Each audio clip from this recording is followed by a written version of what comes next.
이 정도 자산으로도 택도 없어요. 자, 애 둘에 2억씩 깨질 거 아니에요, 매년. 뭐 이걸 아끼고 아껴가지고 한 1억 5천으로 막았다 쳐요. 대학 졸업할 때까지 지금 몇 년을 써야 돼요, 돈을? 10년? 20년? 둘째는 20년? 20년? 20년까지 안 돼. 뭐 한 15년? 둘째는 한 15년 수준, 첫째는 10년 수준이라고 계산해보자고요. 그러면은 얼추 계산해도 10억, 15억, 합치면 25억. 그 우리는 아낄 수가 있어. 25억을 아껴가지고 뭐 한 17, 8억으로 막았다 쳐요.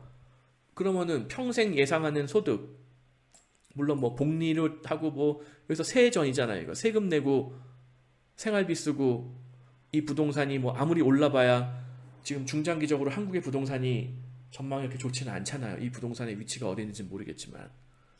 그러면 두 분의 노후는 어떻게 하실 거예요? 이거 굉장히 무모한 계획이라는 거예요. 캐나다로는 나이로 깎여요.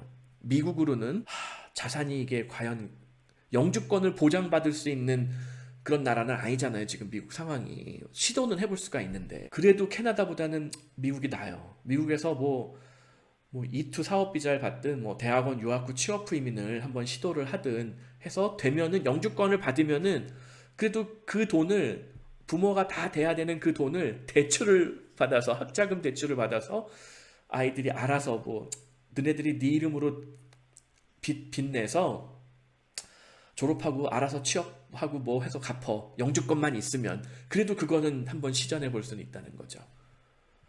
그럼에도 불구하고 엄마 아빠의 노후는 굉장히 불안정한 상황이 될 수도 있다. 그거를 충분하게 인지하고 도전을 해보시면 좋을 것 같아요. 그래서 만약에 또 다른 선진국도 나는 고려해 볼 마음이 있다. 그러면은 저는 뭐 계속 말씀드리잖아. 맨날 드리는 말씀이 독일은 이거 캐나다 한 3년 살기 자금? 캐나다 3년 살기 자금이면은 독일에서는 영주권을 보장받을 수가 있어요. 엄마가 영주권 보장받고 아이들 영주권도 시민권도 보장이 돼요. 그러면은 아이들 학부까지는 독일이나 EU 국가 어디든 다 학비 공짜로 공부시킬 수가 있어요. 뭐 이런저런 무슨 정부 지원금 다 받으면서. 그러면 캐나다 3년 살기 비용, 2년 살기는 좀 부족해요. 비용이, 자금이. 캐나다 3년 살기 자금이면은 독일은 영주권을 확정 지을 수가 있다.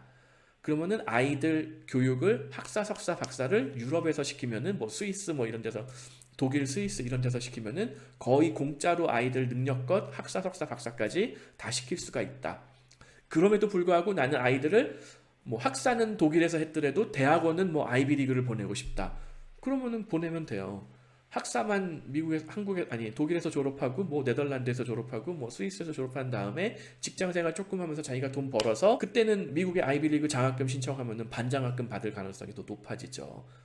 특이하게 공부한 애들이잖아요. 뭐 독일에서 김나지움 혹은 독일에서 국제학교 나오고 독일에서 뭐 네덜란드에서 학사학위를 나왔는데 직장생활은 스위스에서 좀 하다가 독일 시민권을 가지고 미국으로 지원을 했다.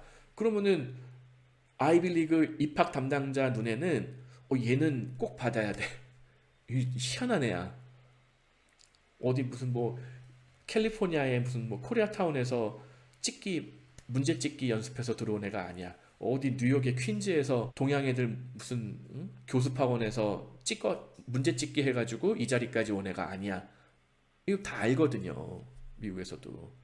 게다가 얘는 뭐 독일에서 공부했을 때 독일어도 잘해. 뭐 네덜란드에서 영어로 수업하는 대학을 다녔으니까는 영어를 했지만 네덜란드에 몇 년 살다 보면은 독일어 잘하는 사람은 네덜란드어도 또 그냥 주워 들으면은 하거든요. 네덜란드 더치하고 도이치하고 뭐가 달라요? 똑같은 언어란 말이에요.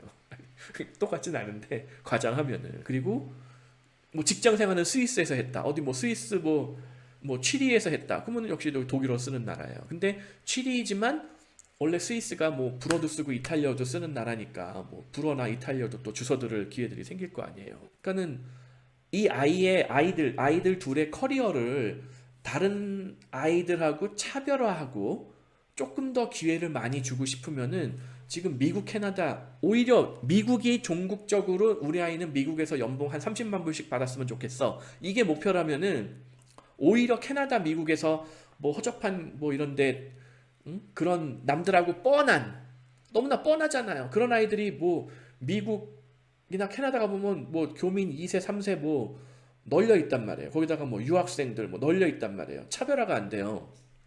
그거보다는 차라리 독일 뭐 더 특이하게 노르웨이, 나는 노르웨이 어디 북극 출신이야.